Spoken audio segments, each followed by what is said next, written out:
Alright everybody, we're back with another Mech deck tech. Today we're going over Trelasarra, Moon Dancer. This is a life gain deck. We care about gaining life, and we have a lot of ways to do it. When we do so, Trelasarra is going to get bigger, and we're going to scry. We want that card selection. We want to have a big beefy dude.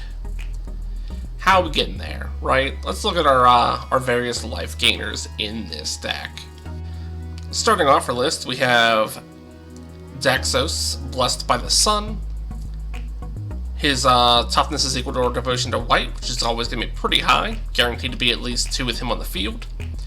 Whenever another creature I control enters the battlefield or dies, both are relevant, I'm going to gain life. Super repeatable, super cheap to get out, and just an overall great blocker. Next up, in the life gain city, we have the Impassioned Raider. Same deal. Whenever another creature enters the battlefield under my control, just gaining life. Core Celebrant follows that up, only he also sees himself entering the battlefield, triggering that life gain. Stats are a little better at 1/4. Probably not popping things, but he's able to chump block quite a few. Following up our Core Celebrant, we have Leonin Vanguard. Beginning of combat, if we have at least 3 creatures, probably will. This is kind of a go-wide deck. Leonin's going to get bigger, and going to gain life. That growth is only until the end of the turn, but still pretty relevant. Speaking of that Leonin tribe, we have the War Leader himself. Whenever he attacks, he's going to create us 2 white little cats with lifelink that are tapped and attacking. Those cats are going to trigger each of our enter the battlefield life gains, and then whenever they hit for damage, bam, more life gain each. Are they going to live through it? Maybe, maybe not. Not that concerned about it. The point is that they're gaining us some life. Of course, pretty much all of our creatures are white in this deck, so where would we be without our Steadfast Queen here? Linden, the Steadfast Queen, is a 3/3 for 3 white. She's a vigilant human noble, and every creature that we have that's white when it goes to attack gains us a life. That accounts for most of our creatures. So, on attack, we're gaining 3-4 life pretty easily every turn, each of which is going to buff our commander and let us scry. We're looking for a repeatable life gain, and this is it.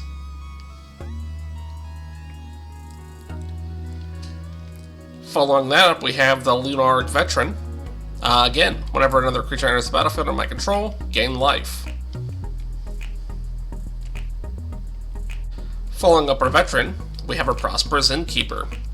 He's going to give us a treasure when he enters the battlefield, so he effectively costs 1. But more importantly, whenever another creature enters the battlefield, we're gaining life once again. You're going to see that effect on a lot of our creatures, because that's what we really want to do.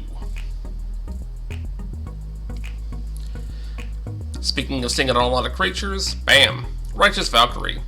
Most of our creatures are clerics. There's a couple other classes, but cleric's definitely the main one. And whenever either angel or cleric enters the battlefield, we're going to gain life equal to its toughness. We're going to very quickly have 7 more life than we started with, and have a 2/2 Lord for all of our creatures, including the Righteous Valkyrie herself.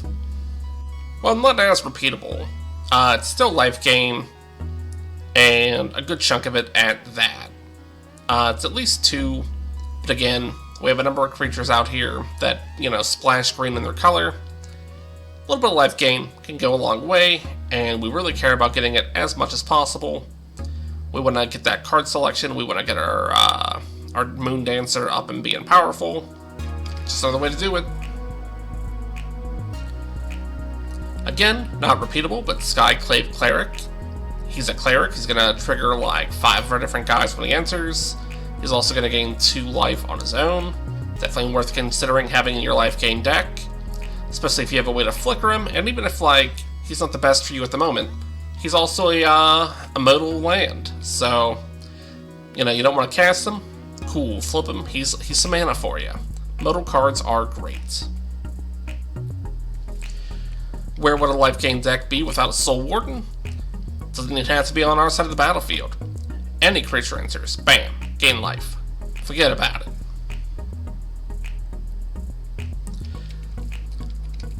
Soulmender's life gain is a little slow because he has to tap for it, but it's repeatable, and highly repeatable at that. You know, after the first round, we're going to guarantee ourselves 1 life pretty much every turn, so he's actually a pretty decent target for removal. Because it only costs us 1 to play, we're not that sad to see him go. Following up our creatures, we only have a single instant that really kind of does the job for us. It's a good one though, Pledge of Unity. Each of our creatures are going to get a +1/+1 counter. We like that extra strength. And we're going to gain 1 life for each creature we control. It's a nice way to kind of have like a little combat trick. Doing so is going to pump our commander twice. It's just overall a good time. Speaking of quick one-offs, we have Revitalize. We're gaining 3 life, not too shabby for 2 mana, and we're also drawing a card.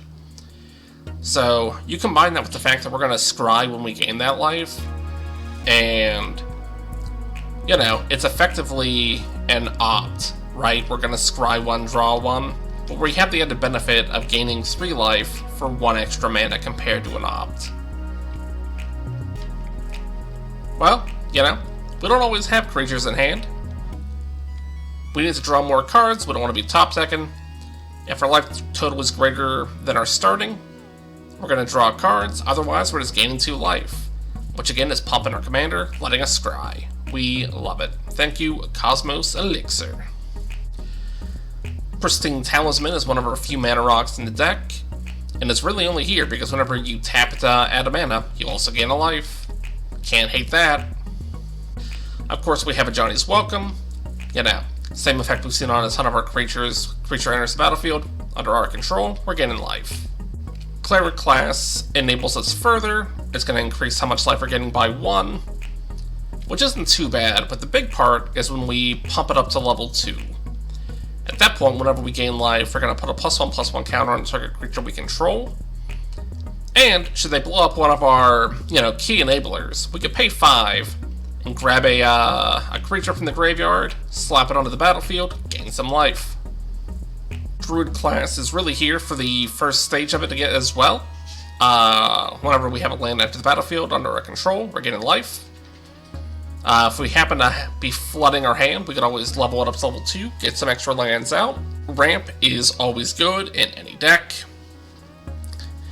This is one of the many ways we have in this deck to do it, but again, here for that life gain. We've gone over our main enablers, our facilitators, if you will, but of course, you can't just facilitate a win, you need to finish that win. How are we doing it? Well, we have a couple cards there. Starting off that list is the Master Symmetrist. Most of our creatures that are getting bigger from us gaining life already have the same power and toughness. He's enabling some trample shenaniganery with it, right? It's great to have a 20/20 commander, but if they have a 1/1 and they're blocking it, and you're not doing any damage, what's the point, right? Following him up, we have Audric, Master Tactician. As long as he and at least 3 of the creatures we control are attacking, we get to choose how our opponents block. And the answer is, they don't. What a broken mechanic. It effectively just lets all of our creatures be unblockable, and we're having a good time with it. Speaking of creatures getting bigger, we have just 2 more, so bear with me for one moment. We got a Johnny's Pridemate, right? A little weaker than our commander, in the sense that we're not going to scry every time we gain that life. But still pretty good. He's going to get bigger every time we gain life, we're getting a ton of it. So he's going to become a very big, beefy boy very quickly. And last, but certainly not least, we have Voice of the Blessed. So he's getting bigger every time we gain life. Once we've done it 4 times, he has Flying and Vigilance, can't be mad about that. A little bit of evasion, and you know, him being able to stay up as a blocker is great. And once we've done it 10 or more times, he's indestructible. And that's going to happen pretty quickly. We have a lot of different sources for gaining life. Sometimes even just playing a single creature is going to gain us like 2-3 life at once. And they're all separate triggers. So yeah, we got some evasive boys. We got some boys that are pumping us up.